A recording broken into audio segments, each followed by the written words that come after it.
Sejam bem-vindos ao curso Recomendação de Práticas de Cultivo e de Cultivares para o Cerrado, um curso oferecido pela Embrapa. Nosso módulo é Melhoramento Genético e Cultivares de Coffea Arábica. Meu nome é Vinícius Teixeira Andrade e sou pesquisador da EPAMIG, lotado na EPAMIG Sul, em Lavras. O conteúdo do nosso módulo é dividido em 3 partes: o desenvolvimento de cultivares de Coffea Arábica é a parte 1, a parte 2, que nós estamos nela agora, é a evolução das cultivares, e a parte 3, como escolhê-las corretamente para situações específicas. O objetivo dessa aula de hoje, dessa parte, é demonstrar a evolução das cultivares desde a cultivar da variedade típica que foi introduzida no Brasil em 1727 até chegar nas cultivares atuais que nós temos à disposição. O Brasil é referência em produção de conhecimento e tecnologias para o mundo inteiro, e com as cultivares não é diferente. Nós temos as melhores cultivares para as nossas condições de cultivo, e essas cultivares interessam até outros países devido ao seu desempenho produtivo e resistências a pragas e doenças e qualidade de bebida. O conteúdo do nosso curso vai ter uma introdução, as primeiras cultivares, o potencial tecnológico das novas cultivares. A gente vai falar um pouco sobre o grupo de cultivares e suas características mais importantes e as considerações finais.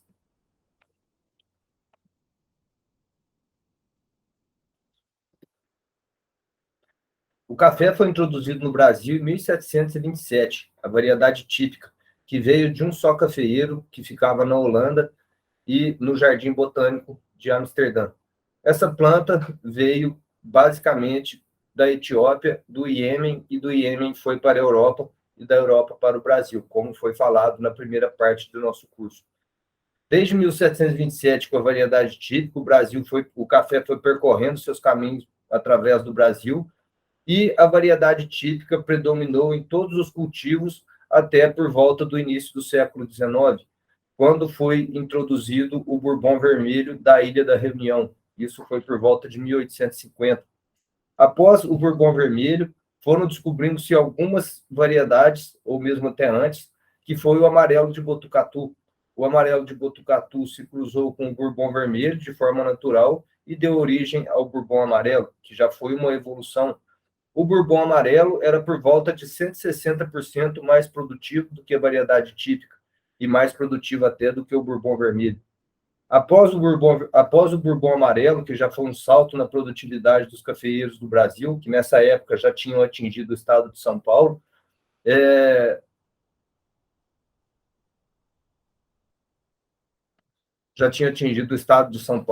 surgiu a cultivar Mundo Novo.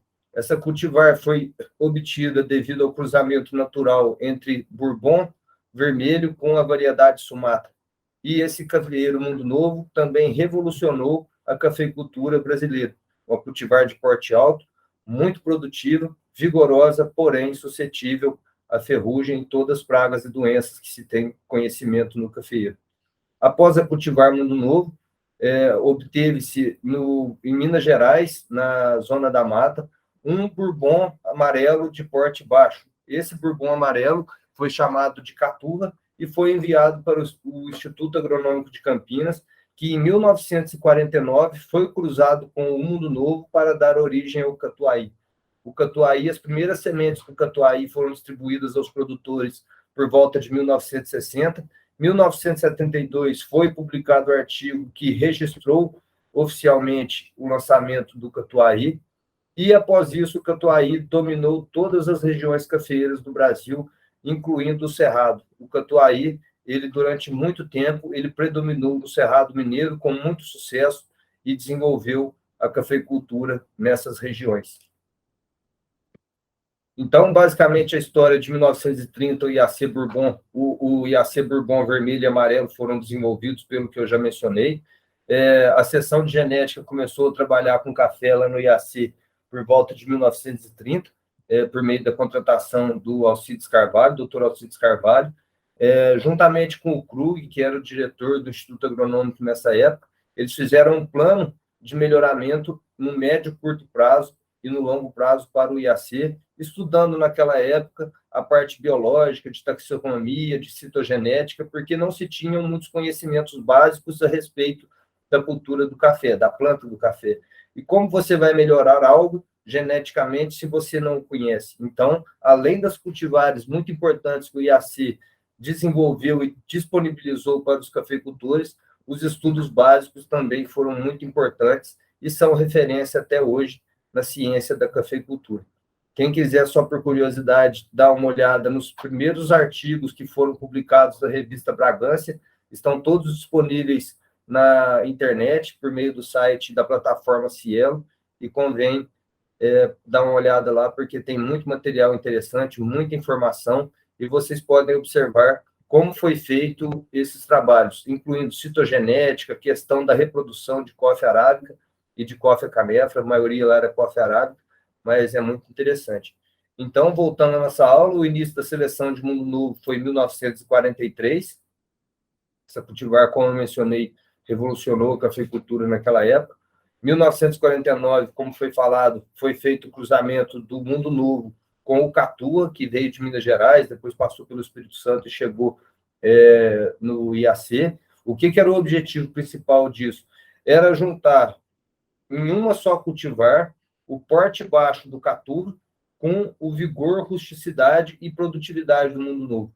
O Caturra puro, quando foi testado no IAC, durante vários anos, em várias populações de Caturra, ele não suportou vigorosamente as condições climáticas de Campinas. Então, nas primeiras produções, era um café bastante produtivo, mas no decorrer de sua vida produtiva, ele iria depauperando, dando seca de ponteiros, e não se mostrou vantajosa para as condições de Campinas, que são muito semelhantes às condições do Cerrado.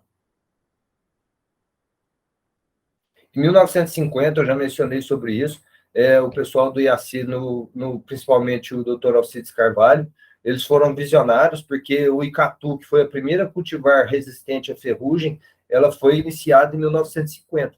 E eu já mencionei a parceria com o CIFSE, o Centro Internacional de Investigação das Ferrugens do Cafeeiro, que fica em Portugal, e os trabalhos foram muito profícuos, pois em 1970 a ferrugem chegou no Brasil e já tínhamos à disposição dos cafeicultores, mesmo que inicialmente, cultivares com bom nível de resistência e produtivos. Isso permitiu a gente conviver com a ferrugem, e foram os inícios dos trabalhos que fizeram a gente chegar nas cultivares resistentes à ferrugem que nós temos hoje.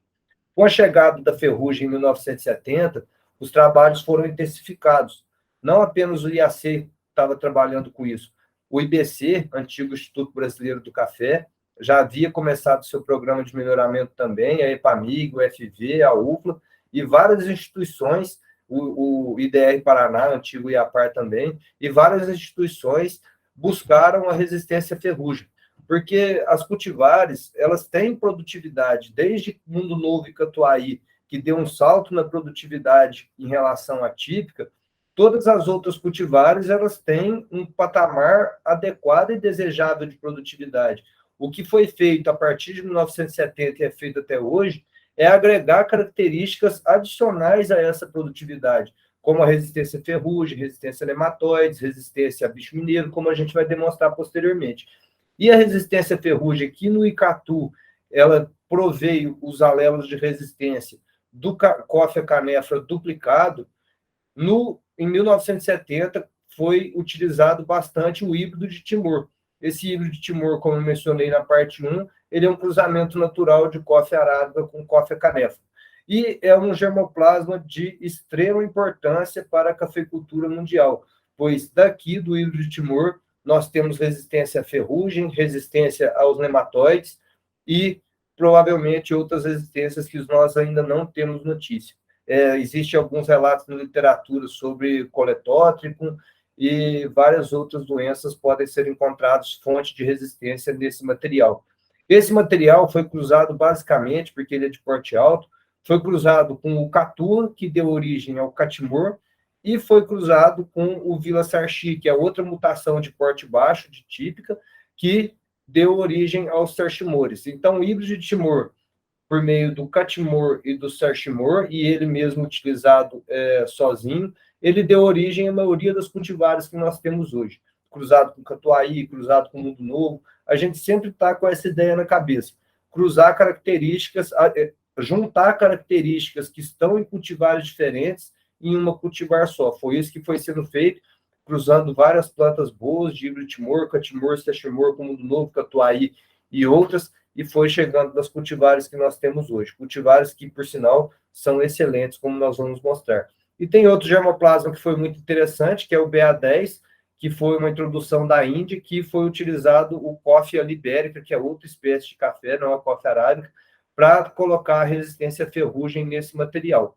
E, então, na atualidade, basicamente, as cultivares são derivadas desses germoplasmas.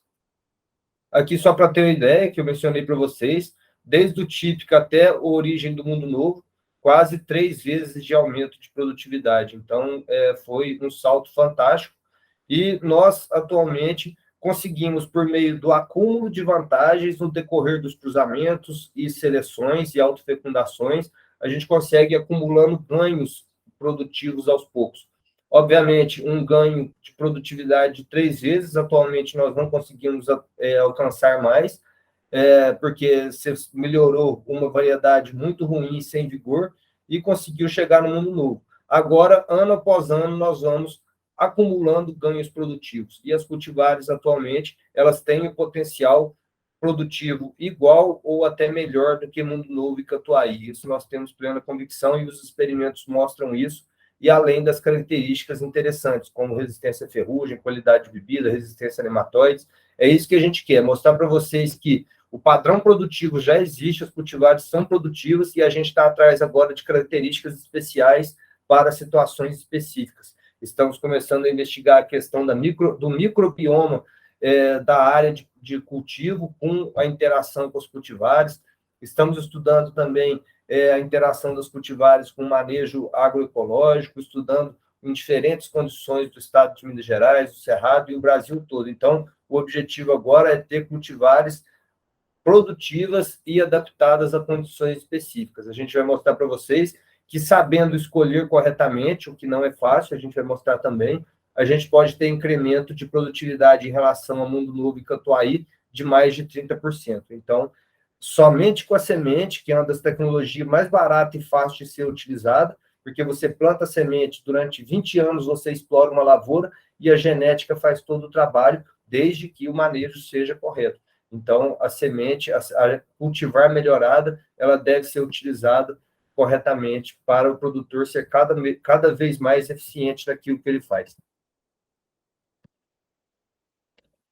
A distribuição de 141 cultivares do Brasil, que nós temos hoje, essa tabela foi elaborada pelo colega Antônio Carlos Baião de Oliveira, da Embrapa Café. O IAC tem 66 cultivares registradas no Ministério da Agricultura, sendo 48 suscetíveis a ferrugem e 18 resistentes. A EPAMIG e parceiras,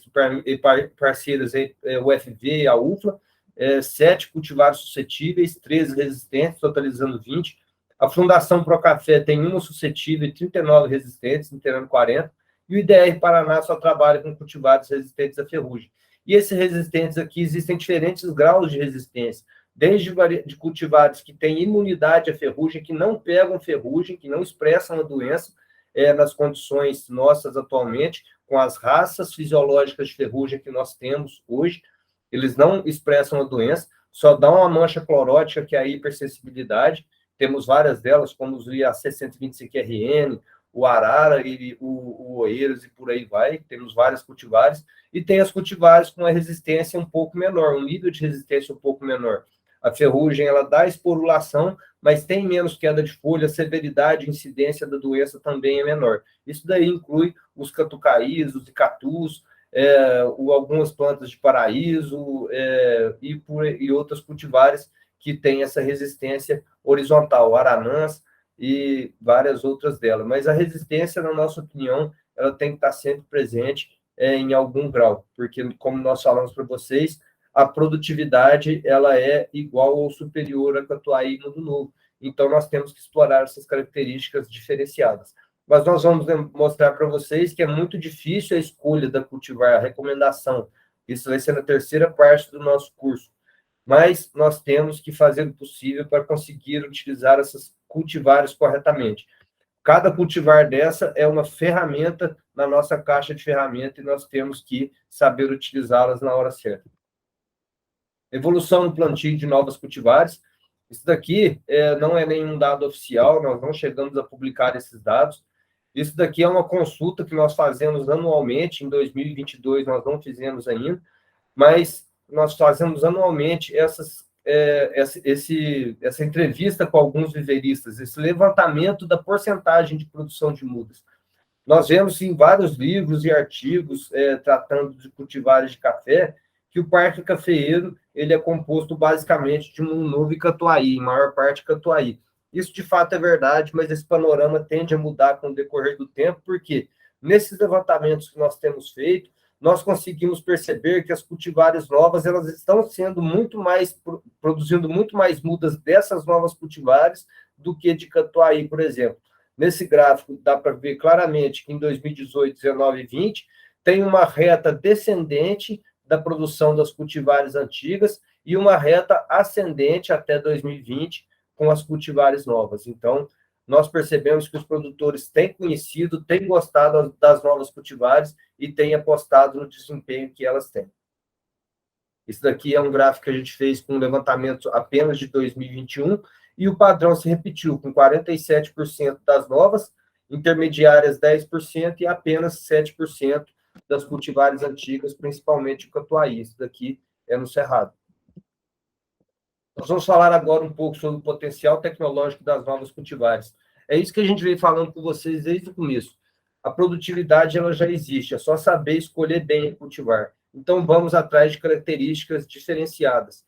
Não é nosso curso, quer dizer, o foco do nosso curso é o Cerrado, predominam regiões planas. Mas, por exemplo, para mim não faz sentido um cafeicultor da montanha, na zona da mata, no sul de Minas, aonde for, que ele plante uma cultivar suscetível à ferrugem. Então, é isso que a gente tem que ter na cabeça. Plantar as cultivares de acordo com as nossas necessidades. Se as cultivares resistentes são muito produtivas, por que não usá-las? Então, nós vamos falar sobre a qualidade sensorial, a produtividade, que é a obrigação, a resistência genética à ferrugem, nematóides, bactéria e bicho mineiro, e outras características desejáveis. Aqui, essa foto fala por 1000 palavras. Essa foto não é no Cerrado, é no sul de Minas, próximo à região de Cabo Verde, e nós conseguimos perceber claramente uma cultivar suscetível, com o controle inadequado. Isso daqui é um bourbon, uma cultivar altamente suscetível à ferrugem, e essa cultivar é a pau-brasil MG1 da Epamig, uma cultivar muito vigorosa e produtiva, que com o mesmo controle, que não é alto nível tecnológico, com muitas pulverizações, se não me engano, esse produtor faz no máximo umas 2 pulverizações para ferrugem e um produto de solo sistêmico. Então, o controle não é alto nível tecnológico para a ferrugem, mas a produtividade é alta. Nós conseguimos perceber a diferença de enfolhamento e, consequentemente, de potencial produtivo apenas devido à resistência genética. Então, a resistência genética, a ferrugem, ela tem que ser usada porque ela é a resistência mais dominada, vamos dizer assim, que nós temos atualmente. Atualmente, o conhecimento sobre o desenvolvimento de cultivares resistentes ele é muito grande e nós conseguimos desenvolver cultivares resistentes com relativa facilidade, porque a herdabilidade desse caráter é bastante alta. Então, nós temos que usar essa resistência a nosso favor. A resistência ao bicho mineiro, eu já tinha mostrado isso aqui na primeira parte, mostrar a força da resistência genética. Aqui embaixo, um porta-enxerto suscetível ao bicho mineiro, e na parte de cima, um enxerto resistente a bicho mineiro. Então, é de impressionar, até para uma praga difícil dessa para ter resistência, como nós vamos mostrar para vocês, é muito mais difícil do que a ferrugem, por exemplo, que é uma doença, mas a resistência genética, ela funciona e deve ser utilizada. A resistência genética do manejo integrado, daqui a resistência genética do bicho mineiro, ela é basicamente hoje as cultivares mais adiantadas que nós temos hoje da Fundação Procafé, que é o Siriema AS1 por semente e o VC4, que é a cultivar clonal. Essa população ela foi originada no IAC, o IAC também já tem uma cultivar clonal registrada, a por semente ainda não, mas é tudo da mesma população. A diferença é que esse daqui ele foi cruzado com o catimor, e se não me engano, o IAC cruzou com o sertimor, porque elas são resistentes à ferrugem também. Então, aqui está a história do bicho das cultivares do Grupo Siriema, que cada vez mais o pessoal do Procafé tem conseguido desenvolver essas cultivares e aumentando o nível de produtividade, porque as primeiras seleções, apesar de muito boa resistência ao bicho mineiro, apesar que por propagação seminal segrega com plantas suscetíveis e resistentes, mas a cultivar clonal ela tem um elevado nível de resistência. E as novas seleções, como eu vou mostrar para frente, também existe um elevado nível de resistência ao bicho mineiro. Então, essas cultivares hoje estão se tornando muito interessantes por dois motivos. Um, que a pressão do bicho mineiro em alguns locais está praticamente insuportável. Nós temos alguns relatos de produtores na região do Cerrado que são pulverizações a cada 20 dias. Então, consegue produzir café com cultivar suscetível, sim, mas o esforço é muito grande. Se a gente conseguir desenvolver essas cultivares resistentes e fazer o produtor plantar, que não seja para parar com as pulverizações, pois a pressão do inseto é muito grande, mas vai diminuir muito e, quem sabe, até parar. Então, a gente tem que buscar essas cultivares resistentes constantemente. A Epamig também, por meio do tunico, principalmente do baião, eles têm trabalhado intensamente com resistência múltipla ao bicho mineiro e à ferrugem. Eles fizeram cruzamentos de derivados de Coffea racemosa com cultivares elite resistente à ferrugem, isso na década de 1970, 80. Não é a mesma população do Siriema, são outros cruzamentos que foram feitos, e já está em F4 e distribuindo sementes para os produtores. Nós visitamos uma fazenda em Monte Carmelo algum tempo atrás e conseguimos perceber claramente o potencial produtivo e de resistência dessas melhores plantas. Então, a Epamig também, dentro de pouco tempo, a gente acredita que vai estar disponibilizando cultivares com resistência à ferrugem e ao bicho mineiro para os produtores mineiros e brasileiros. Meloidógena exígua é um nematóide amplamente disseminado em todas as regiões cafeicultoras do Brasil, incluindo o Cerrado. Ele não mata a planta como o Meloidógena paranaensis incógnita, você consegue conviver com ele bem, principalmente em lavouras adultas. Se conseguir fazer o plantio com uma população baixa do nematóide para a muda dar o primeiro arranque dela e se desenvolver bastante o sistema radicular em profundidade, o produtor consegue conviver com esse nematóide. Só que a produtividade ela é menor. Existem algumas comparações que a produtividade em área isenta e com nematóide, nas cultivares suscetíveis, é por volta de uns 30%. Então, a gente tem que utilizar a resistência genética a nosso favor para o Meloidógena exígua também. Existem boas cultivares com a resistência genética a Meloidógena exígua, a gente vai mostrar para vocês, que a gente tem que saber explorar. O problema é que, como esse número é um pouco mais restrito em relação a todas as cultivares e as cultivares resistentes à ferrugem, que a gente tem que saber posicionar essas cultivares muito bem, que é a dificuldade da escolha de cultivar, que a gente vai mostrar na última parte. Mas a resistência exígua, ela deve ser explorada sim. Tem várias cultivares muito boas. A incógnita e paranaenses, essas fotos aqui são de Meloidógena paranaensis, de uma lavoura de Obatã amarelo, lá em Pompeia, na Alta Paulista, e, de fato, essas plantas não suportam o ataque de Meloidógena paranaensis. Cultivares suscetíveis a paranaense, em área infestada, a vida útil da lavoura é muito reduzida e o produtor não consegue tirar lucro eficientemente dessas áreas, porque o custo de produção fica muito caro, a lavoura não recupera, ela não responde aos tratos culturais, então não é viável plantar cultivar suscetível ao Meloidógena paranaensis em área infestada.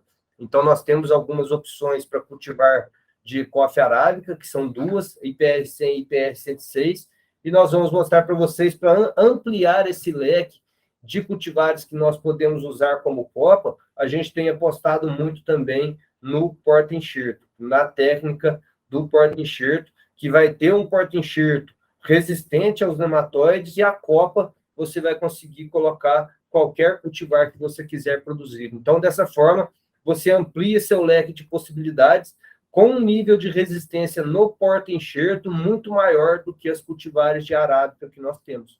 E além da resistência desses porta-enxerto, a Meloidógena exígua, que é completa resistência, eu vou mostrar para vocês, a incógnita, muito boa resistência, e a paranaense também. Os pesquisadores do IAC, que são detentores de 2 porta-enxertos que são registrados atualmente, nos disseram que a resistência a pratilencos, que é outro nematóide, ele também é bem elevado. Então, só tem benefícios o uso do porta-enxerto. Aqui só para demonstrar os cultivares que foram registrados recentemente pela EPAMIG resistentes à meloidose paranaense. Isso aqui é a área infestada. E o catuai, que é a testemunha suscetível. Isso aí já após 4 safras, você percebe que perdeu completamente o vigor e a produção é praticamente nula. Então, a resistência genética funciona. O porta-enxerto, recentemente lançado pelo IAC, o IAC Herculândia, eu tive a grata satisfação de trabalhar ativamente nesse projeto na minha estadia no Instituto Agronômico de Campinas durante a pós-graduação, e nos deu a grata satisfação das respostas terem sido aquilo que a gente esperava. O que acontece com os porta-enxerto? O IAC Apoatã foi lançado em 1987, um excelente porta-enxerto. Ele era provindo de sementes de polinização aberta, então era a população de Coffea canephora por semente, e esse porta-enxerto é utilizado ativamente na região da Alta Paulista, principalmente até os dias atuais. Só que o que acontecia com o IAC Apoatã? Isso foi identificado pelos pesquisadores do IAC, principalmente o Wallace Gonçalves, e depois o Guerreiro começou a trabalhar com essa parte de nematóide também, que o IAC Apoatã, quando enxertado com cultivares de arábica, e até em pé franco também, mas o uso dele era como porta-enxerto, ele tinha segregação para resistência, poderia variar aí de 80% de plantas resistentes até 40%, 50% de plantas resistentes.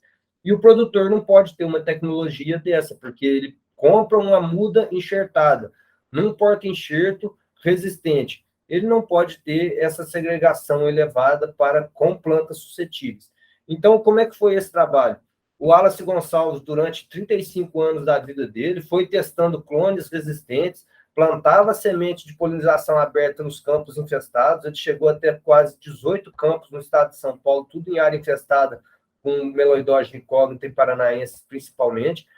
As plantas que sobreviviam, ele coletava fruto, coletava estaca, levava para a casa de vegetação com inoculação artificial, testava essas plantas para ver se de fato eram resistentes, e no final de todo esse trabalho, ele selecionou vários clones com resistência múltipla, exígua, incógnita e paranaense. O que era a hipótese do nosso trabalho? Se a gente cruzasse 2 a 2 esses clones com resistência múltipla para gerar um híbrido por semente para fazer o porta-enxerto, a segregação desses híbridos, por meio desses cruzamentos biparentais, a segregação seria muito baixa, e foi isso que nós fizemos. Nós fizemos mais de 100 mil cruzamentos durante 4 anos que foi esse trabalho. Os cruzamentos foram em 2 anos, mas o trabalho durou 4 anos. E nós descobrimos híbridos por meio desses cruzamentos biparentais com elevada resistência exígua, incógnita e paranaense. Como eu mencionei, a exígua, a resistência é praticamente completa, não achamos nenhuma planta suscetível em mais de 7 mil plantas avaliadas. Incógnita, meloidose incógnita também, uma resistência bem elevada, e paranaenses da mesma forma. Então, esse é a nova cultivar que o IAC lançou para ser utilizada como porta-enxerto. Essa tecnologia ainda está em desenvolvimento, apesar de ter sido registrada. Quer dizer, ela já está desenvolvida. O que está em desenvolvimento e em evolução é a produção dessas sementes. O IAC ele vai proteger esses clones que geraram e vão gerar essas sementes híbridas para fazer os porta-enxerto, protegeu, mas o IAC plantou em Mococa, que é no estado de São Paulo, e vai começar a distribuir sementes para alguns viveristas dentro de pouco tempo. E eu recentemente conversei com o Oliveira Guerreiro Filho. O IAC está bastante aberto a parcerias, principalmente com empresas privadas, para a distribuição e produção dessas sementes híbridas para disponibilizar para os produtores. Eu, pessoalmente, acho uma tecnologia fantástica o porta-enxerto resistente, porque, como eu mencionei, abre o leque nosso de poder utilizar cultivar de arábica em área infestada, principalmente por incógnita e paranaense, também para exíguo. Você não corre o risco de errar na escolha de uma cultivar, sendo que você escolheu ela só devido à resistência aos nematóides. Você pode colocar qualquer cultivar que você queira. E, na minha opinião, eu acho que a gente utiliza muito pouco a tecnologia do porta-enxerto. E eu até vou fazer um esforço bem grande para fazer esses porta-enxertos chegarem o mais rápido possível nos produtores, porque a tecnologia é muito boa. A tecnologia que, além da resistência genética aos nematóides, promove também até aumentos de produtividade devido ao seu sistema radicular mais profundo. Isso ainda está passando por trabalhos, essas avaliações com esses novos porta-enxertos, mas existem relatos na literatura que o porta-enxerto, com uma cultivar de arábica em cima dele, são até mais produtivos do que as cultivares de pé franco. Então, além da resistência, tem outros benefícios adicionais. Aqui o esquema de como vai ser produzido, linhas duplas de um clone A e B, por exemplo, que vai ser plantado em jardim isolado de produção de semente, vai coletar semente de polinização aberta e fazer os porta-enxerto. Nós temos a possibilidade também de fazer o porta-enxerto, não nessa tecnologia, o porta-enxerto em muda clonal. Só que a muda clonal, para fazer o enxerto nela, o processo é mais demorado e, com isso, ele é mais caro. Quando a muda está em palito de fósforo, por meio dessa tecnologia aqui, que vai ser por semente, ela está em palito de fósforo, as duas, tanto o porta-enxerto quanto o enxerto de coffee arábica, o processo é muito mais eficiente na produção dessas mudas e, com isso, o custo é mais barato. Na média de vários anos, isso aí até o Wallace que tinha me falado uma vez, e hoje em dia eu fui conferir, está nesse mesmo valor. Uma muda de pé franco de coffee arábica hoje estando por volta de R$1, a muda enxertada vai ser por volta de R$2. É praticamente o dobro, vamos colocar dessa forma. Então, compensa demais, sendo que você vai ter essa lavoura aí por 20 anos e produzindo muito café, sem o problema dos nematóides. Então, é uma tecnologia que deve ser utilizada e procurada pelos produtores. Aqui é um gráfico desse artigo que foi publicado desse trabalho, demonstrando que dois clones têm várias possibilidades. Com 3, 4, 5, 6 clones que você vai aumentando no jardim de produção de semente que está aqui, ó, 2 clones é essa primeira opção aqui, ó, 2 clones. Vai colocando mais clones no jardim de cruzamento, a gente percebe que para meloidógeno incógnito e para exígua, o nível de resistência continua o mesmo. E para o meloidógeno paranaense, vai adicionando mais clones, o nível de resistência começa a diminuir, por isso que provavelmente a gente vai ficar aqui de 2 a 3 clones, que é a cultivar e a circulante. Eu tentei confirmar com o Guerreiro se o número de clones que está lá, mas basicamente para incógnita e exígua não há segregação para resistência, e para paranaenses com mais clones o nível diminui um pouco. E mesmo assim diminui um pouco, mas está na casa dos 90% ainda de plantas resistentes. Então é uma tecnologia fantástica que deve ser utilizada também. Os cafés especiais também deve ser buscado cultivares que promovem essa característica. Não que a escolha do produtor, na minha opinião, deva ser em função disso, a não ser produtores que já são produtores de cafés especiais e têm mercado para isso, um preço diferenciado, mas é muito interessante. Atualmente nós temos cultivares de elevada produção, com elevada produtividade, com resistência à ferrugem e também que promovem cafés, que produzem cafés de excelente qualidade. Então, a gente deve buscar também essas características, e as cultivares novas, elas entregam muito bem essa característica para os produtores. Aqui, só para ilustrar o projeto de cafés exóticos da EPAMIG, que foi feito durante 3, 4 anos, um screening de plantas com qualidade de bebida no banco de germoplasma, e depois disso afunilou em 5 plantas, em 5 variedades, e colocou em alguns produtores, em 10 produtores, se não me engano, para validar a tecnologia, o produtor conhecer e, quem sabe, expandir os plantios. Mas essas plantas, que são exóticas, ela tem um vigor menor, um vigor considerado baixo. E a maioria delas são suscetíveis. Então, é só para nicho de mercado que a gente tem recomendado essas variedades exóticas, porque o nível de produtividade é menor do que essas cultivares elite que nós temos. E se a cultivar elite produz um café tão bom, com elevada qualidade, o produtor tem que pensar bem antes de ir para as variedades exóticas, que tem o seu apelo, obviamente, devido aos padrões sensoriais diferentes que elas promovem, mas a produtividade tem que ser levada em conta também. Uma foto para ilustrar o trabalho que foi feito para chegar nessas 5 variedades que estão nas unidades demonstrativas de cafés exóticos da EPAMIG. Esse é um outro projeto em parceria com a Fazenda Samambaia, com o Instituto Agronômico de Campinas, que tem mais de 54 variedades exóticas e híbridos para estar selecionando para os produtores. Já foi para a terceira colheita esse ano, e a gente acredita que muita coisa boa vai sair disso daqui ainda, porque a qualidade de bebida é extremamente interessante. Até os provadores da região que está esse experimento, Santo Antônio do Amparo, mencionaram que para a região não tinham conhecido ainda cafés com esse perfil sensorial. E como eu mencionei no primeiro slide, esse daqui, a qualidade de bebida ela depende do ambiente, do genótipo e da pós-colheita. Mas nós temos plena convicção, em cima dos estudos que nós fizemos até hoje, que a qualidade de bebida ela é herdável, até altamente herdável. Então, a característica de qualidade ela passa para os descendentes e, por isso, deve ser explorada no melhoramento. Não é só manejo, a genética influencia e muito. Deficiência no uso de nutrientes. A natureza nos deu uma grata surpresa para a Epamig, porque a gente descobriu que a cultivar Paraíso 2 ela é altamente eficiente no uso de fósforo.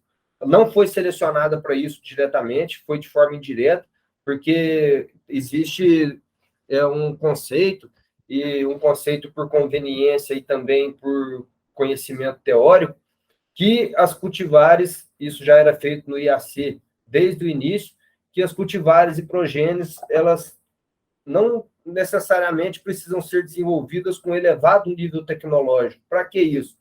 Para forçar a seleção de plantas rústicas, de plantas vigorosas mesmo no manejo tecnológico inferior. E como isso acontecia, foi selecionando plantas que eram mais produtivas em solos com deficiência de fósforo. E depois um trabalho feito por um orientado do Gladstone de doutorado, descobriu que a Paraíso 2 tinha eficiência no uso de fósforo e várias outras características. A gente precisa estudar mais. Vamos começar a estudar o microbioma, a interação do microbioma com essas cultivares. Então, é só procurar que acha característica interessante nessas novas cultivares. E isso tudo se deve à recombinação e à variabilidade genética que existe dentro dessas cultivares hoje, atualmente. Não é só de um pool gênico, um background genético. Então, essa variabilidade genética toda, ela promove diversas características, até mesmo que a gente nem tem conhecimento. Por isso que essas cultivares são tão boas. Nós vamos falar agora sobre o grupo de cultivares e características, bem brevemente.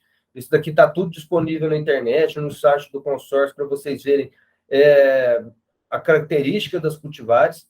Até recentemente, a Embrapa publicou, por meio do pesquisador Carlos Henrique Siqueira de Carvalho, que foi o autor principal, com a colaboração de outras pessoas também, publicou uma cartilha, um cardápio, vamos dizer assim, um menu de cultivares de café. Pegou todas as cultivares de coffee arábica e colocou as características dela, como porte, resistência à ferrugem, produtividade, qualidade de bebida. Esse material vai estar disponível para vocês em PDF, que a Embrapa disponibilizou isso no site, e ficou uma publicação muito interessante. Vocês vão ver a origem dessas cultivares, então vai estar lá para vocês consultarem. Então, basicamente, a gente tem as cultivares antigas, Bourbon, Mundo Novo e Catuai, Topázio, Ouro Verde, 1194 e IPR100, que são cultivares intermediárias, essa daqui um pouco mais nova.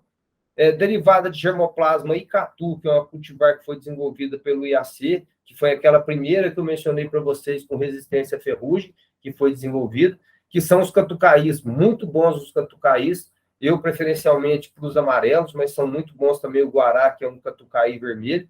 Aqui era um multilínea que não é utilizado mais, ele pegava uma mistura dessas sementes e disponibilizava para o produtor. Atualmente, os catucaís mais plantados são o 2SL, o 2437 e o Guará. O 2015 é muito bom também, muito produtivo, mas os que são mais plantados são esses dois amarelos e o Guará. Os catucaís que estão citados aqui são muito bons em praticamente todas as áreas que a gente tem acompanhado. Então, eles têm uma alta adaptabilidade e uma estabilidade de comportamento também muito boa. É só se o produtor não conseguir manejar corretamente sua lavoura que essas cultivares não vão dar café. E isso é em várias regiões que a gente acompanha. O IPR 102, resistente a bactérias, 103 e o 106, esse daqui resistente a meloidógene paranaenses e esse resistente a meloidógene exíguo. Nós acabamos de constatar isso por meio de um experimento que fizemos com inoculação artificial de meloidógeno exíguo. Então, é um cultivar que tem se destacado bastante, esse PR-103.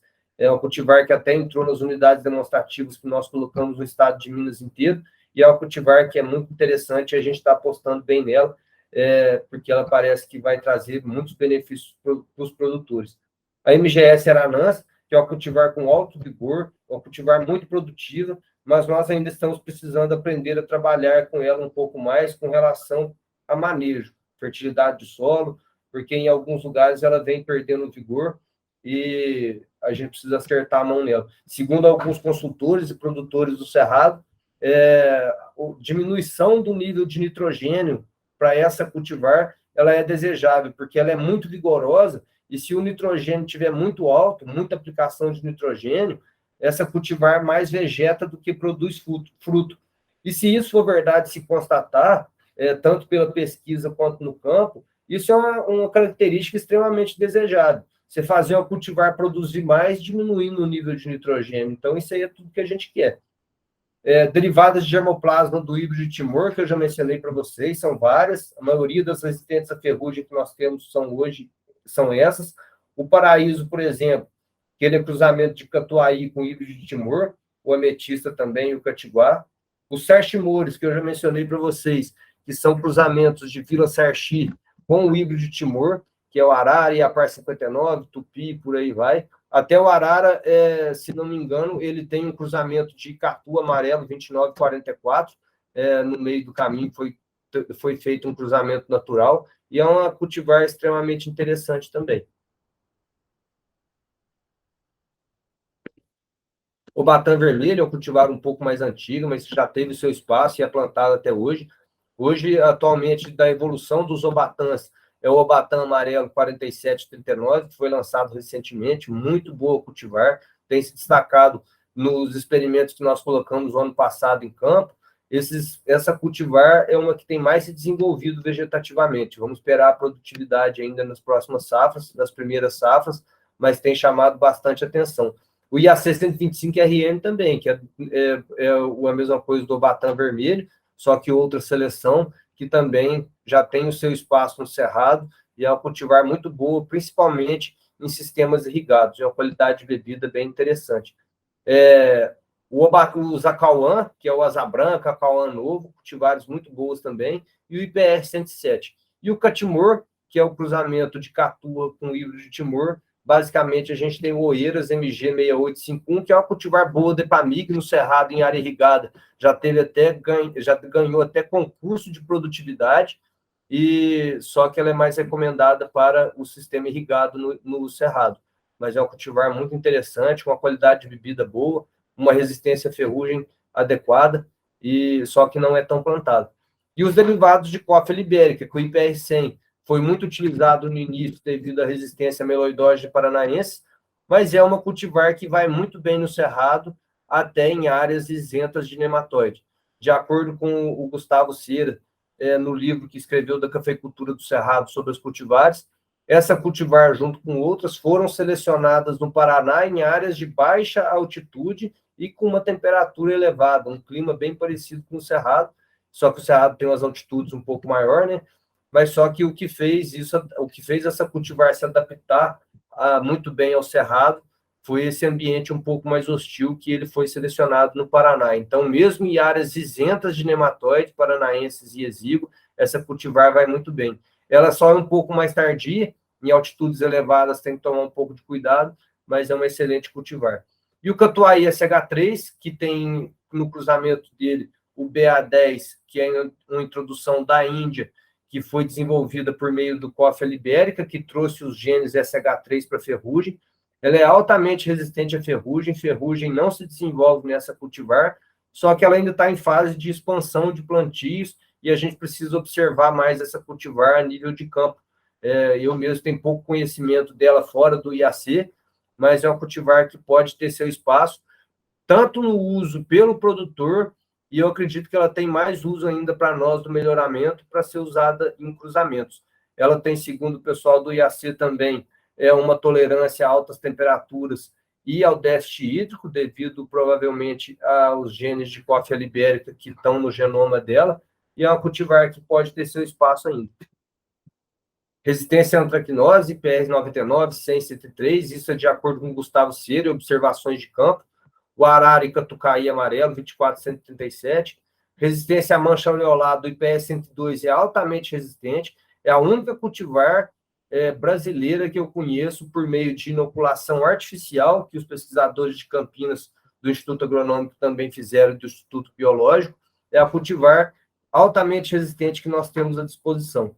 Não tenho tanto conhecimento com ela a nível de campo, mas a resistência à mancha aureolada dela é muito interessante. Então, para cruzamento, ela tem muito valor, e em cultivos, no campo, eu ainda não tenho muito conhecimento e acho que ela precisa ser mais estudada. O IPS 106, resistente também à meloidógene paranaense, é uma cultivar que tem ampliado os seus plantios e que ainda pode ter bons resultados para trazer para os produtores.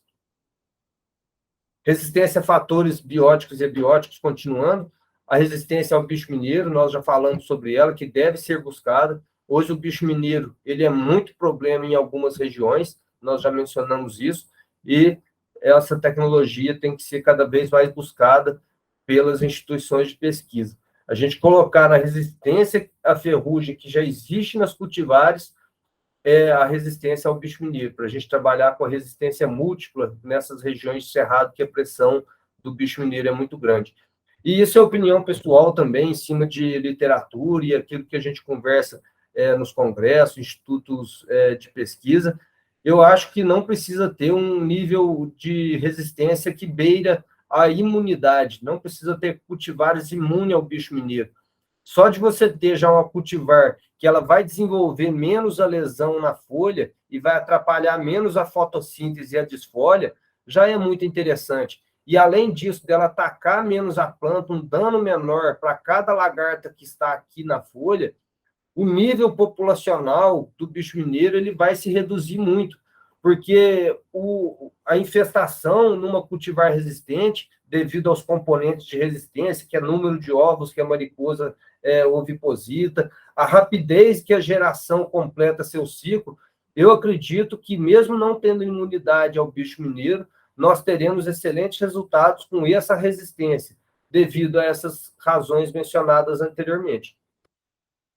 Resistente ao nematóide das galhas, meloidógene exígua, e a PAR 59, um sortimor com alta resistência, o 125RN, padrão de resistência para meloidógene exígua.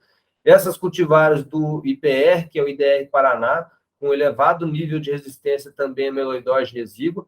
A Cauã e a Cauã novo. O asa branca, recentemente, em experimento controlado de causa de vegetação, nós descobrimos a resistência dessa cultivar. Até, por sinal, o Acauã novo, ele não deu resistência para as cultivares que nós testamos, para as populações de nematóide que nós testamos nesse experimento. Para outras populações de nematóide já teve essa resistência, mas no nosso trabalho específico não. E isso cabe lembrar, porque é um aspecto muito importante. Nós não conseguimos testar a resistência aos nematóides de todas as populações que existem nos campos de cultivo do Brasil.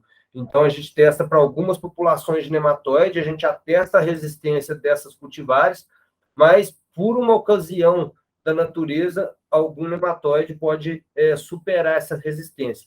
E cabe lembrar também que, mesmo em cultivares resistentes, o nematóide se multiplica. Por exemplo, nós fazemos avaliação de nematóides presentes nas raízes dos cafeeiros que nós avaliamos. Uma cultivar resistente, ela vai ter, por exemplo, 50 ovos e juvenis por grama de raiz. Uma cultivar suscetível, ela vai ter 2.000, 3.000, 5.000 ovos e juvenis por grama de raiz. Então, é importante lembrar que a resistência de plantas, tanto para praga, para doença e nematóide, ela deve ser feita de modo comparativo. Uma planta resistente, que ela vai ser o padrão, e você vai comparando com outras plantas em relação à multiplicação da praga, da doença e do nematóide. Então, não quer dizer que você plantar uma cultivar resistente, você não vai ver galha na raiz da sua planta, só que é numa quantidade muito menor do que numa cultivar suscetível. Isso é importante de ser lembrado. O Catucaí 78515, que nos nossos trabalhos deu moderadamente resistente. O que é moderadamente resistente? é que ele não conseguiu diminuir tanto a população do nematóide, ou seja, o nematóide ainda se multiplicou nas raízes dessa cultivar, só que numa quantidade bem menor do que no padrão suscetível que foi o catuai. Isso a gente faz por meio de um indicador que é o índice de suscetibilidade hospedeiro. É comparado o número de ovo juvenil por grama de raiz com a cultivar suscetível, e a gente faz essas classificações de resistente, imune e moderadamente resistente. O catucaí, ele é um excelente cultivar, mas que deu moderadamente resistente nos nossos trabalhos. E essas outras cultivares aqui a gente testou também, tiveram um elevado nível de resistência e já foram registradas essas duas aqui como resistentes a exílio.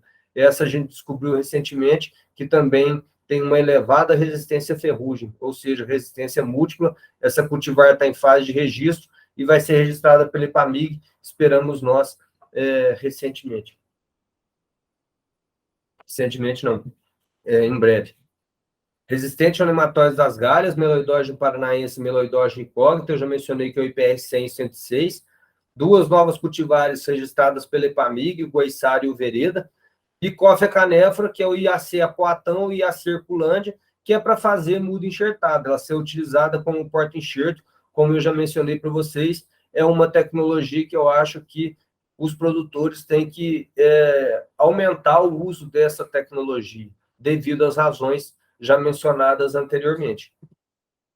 Resistência a fatores bióticos e abióticos, tolerância à seca e ao calor, Catuai SH3, está até publicado no artigo que demonstrou o registro dessa cultivar, o IPR 100 e 103, o Acauã, e em estudo no EPAMIG, 5 progênios com elevado potencial. Outras características agronômicas, ciclo de maturação, qualidade de bebida, rendimento, adaptação à colheita mecanizada, são várias cultivares, nós temos que saber escolhê-las, porque são várias características interessantes. O ciclo de maturação é extremamente importante na decisão do produtor, porque ele tem que ter um escalonamento da sua colheita para ter uma janela de colheita o mais eficiente possível. Para os produtores que descascam café, ele conseguir ter a maior proporção de café cereja descascado e ele conseguir aproveitar a estrutura dele com do mais eficiente modo possível. Ele, com uma mesma estrutura, conseguir colher o maior número de sacas de café possível. Então, é muito importante o ciclo de maturação. E o rendimento também, nós descobrimos recentemente que o Paraíso 2 ele tem um alto rendimento, apesar de ter uma semente um pouco menor, não pequena, mas ela é menor do que a Caiá, por exemplo, mas tem um alto peso específico. E isso é muito interessante também, porque o que nós vendemos, o produtor vende, é saco de café beneficiado.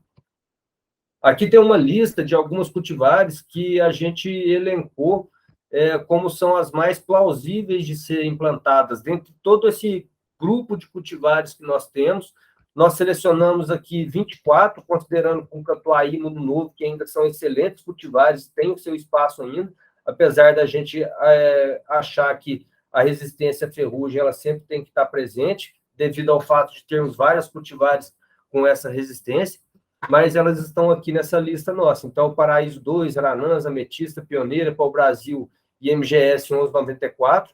Esse 1194 tem um nível de produtividade muito alto, que ele é cruzamento de Mundo Novo. Não, na verdade, esse MGS EPAMIG 1194, ele tem uma origem diferente do Topázio. O Arara, o Guará, os Catucaís, que eu já mencionei, o Acauã com a nuvem asa branca, Siriema de semente clonal, o 125RN, o SH3, essas cultivares nós já mencionamos para vocês, o Obatã 4739, o Ouro Verde, os porta-enxertos resistentes, IPS 107, 99, 103, 100, 106, e ainda o Catuai Mundo Novo, que são cultivares mais antigos. Algumas fotos, Paraíso 2, o Catucaí amarelo 24-137, o Acauã novo, na fazenda experimental de Varginha, o Arara, uma cultivar muito boa. No Cerrado, alguns relatos de produtores em condições de sequeiro não tem tido grandes destaques, mas isso aí precisa ser melhor averiguado. O IPR-100, tanto em área isenta de nematóide, quanto em área com nematóide, tem ido muito bem. O IPR-103, como eu mencionei para vocês, é um cultivar que a gente aqui de Minas tem conhecido ela mais recentemente, o produtor tem gostado bastante. O Siriema amarelo AS1 por semente, outras fotos do Siriema. O Siriema VC4, que é por clone, uma resistência altíssima e muito produtiva. Aqui uma foto demonstrando as plantas suscetíveis a bicho mineiro, catuai e plantas resistentes. Já havia demonstrado outra foto aqui da resistência que a mina, a larva, ela consegue fazer um pouco da mina ainda, mas não chega nesse nível de dano. Então, a resistência a bicho mineiro, eu penso nela como se fosse um gado bovino num pasto bom e num pasto ruim. Então, a Siriema, ela é um pasto ruim para a larva do bicho mineiro e, com certeza, ela vai desenvolver menos, ela vai botar menos ovo, um ciclo um pouco maior. Então, mesmo dando a mina, a resistência ela é bem interessante e deve ser utilizada. Novas seleções do Siriema, híbridos de Siriema que estão sendo feitos no decorrer do tempo para propagar vegetativamente, plantas excelentes, muito produtivas. Eu acho que isso aqui vai dar um salto de produtividade e de resistência à ferrugem muito bom. Então, pode fazer com que a resistência genética ao bicho mineiro ela seja mais utilizada no cerrado. O pessoal tem apostado muito nisso e eu também torço muito para que isso dê certo, que essa tecnologia chegue no produtor. Novas seleções de Siriema, Pau Brasil MG1 da Epamig, Turmalina, que é uma nova seleção do Paraíso 2, o cultivar que está começando a entrar no mercado agora. Em alguns locais ela tem sido até mais produtiva do que o Paraíso 2, mas eu pessoalmente ainda não vi resultados experimentais com essas duas cultivares, o Paraíso 2 e a Turmalina, para saber se de fato é mais produtiva, e tem alguns relatos até do Alexandrino, que selecionou essas plantas, que ela é até mais precoce do que o Paraíso 2, que já tem uma precocidade de maturação bem interessante. O MGS Veredo e o Goiçara Depamig, aqui tem alta resistência essas duas cultivares ameloidógeno paranaense, e ainda são mais precoces quanto ao ciclo de maturação do que a IPR-100. Topázio 1190 é uma cultivar que, depois de Catuai, na minha opinião, foi uma das mais plantadas do Cerrado até hoje, e é altamente produtiva. Existem vários exemplos de lavouras muito produtivas do Cerrado utilizando essa cultivar. E é uma cultivar que o produtor aprendeu a trabalhar com ela. É uma cultivar que, como eu mencionei do Aranãs, que pode ser necessário uma redução do nível de nitrogênio. O topázio é muito rústico, até em regiões mais quentes, e demanda menor nível de adubo nitrogenado do que os demais cultivares. Então, um cultivar excelente até hoje. O 1194 que eu já mencionei para vocês. O ametista é um cultivar interessante. Ela não se desponta nas primeiras produtividades, mas a planta vai ficando adulta e ela aumenta muito a produtividade dela e ela mantém muito produtiva devido ao seu vigor. Então, lavouras adultas dessa cultivar, quando você compara com outras, no começo o ametista ele não se desponta, ele fica lá para quarto, quinto, sexto colocado nos experimentos. Vai ficando mais adultas as plantas, as outras já perderam um pouco do pico produtivo, e o ametista continua, e depois de 4, 5, 6 colheitas, ela tem se mantido entre as 5 mais produtivas nos experimentos que temos avaliado. Muito vigorosa e uma resistência muito interessante à ferrugem. O 125RN, que nós já mencionamos para vocês, que é um Serchimor, evolução do Obatã vermelho e do Tupi-RN, resistência múltipla à incógnita e exígua, e também a ferrugem, imune à ferrugem, ferrugem não pega nele. O Mundo Novo, que eu já mencionei para vocês, cultivar antiga e muito interessante. Uma característica do Mundo Novo que eu gosto muito dessa cultivar ainda, e até acho que a gente deve voltar a desenvolver um pouco mais de cultivar de porte alto devido à sua resposta à poda. O Mundo Novo em um esqueletamento, numa recepa, é uma das cultivares mais produtivas que tem. Então, é uma característica interessante. E o Catuai amarelo, coloquei até uma foto mais antiga em homenagem ao Luiz Carlos Fazuoli, que é uma pessoa que eu trabalhei junto com ele durante um tempo, e agora já se aposentou. Eu achei essa foto antiga dele do Catuai e resolvi colocar para vocês, porque todo mundo já conhece Catuai, né? Então, como considerações finais, pessoal, o melhoramento genético do cafeeiro no Brasil, ele teve e tem até hoje um papel decisivo na cafeicultura mundial. Para vocês terem ideia, em 1970, 1960, a produtividade brasileira e do Cerrado também estava incluído nisso, 8 sacos por hectare, e hoje a produtividade média é de mais de 30, 35 sacos por hectare, dependendo do ano.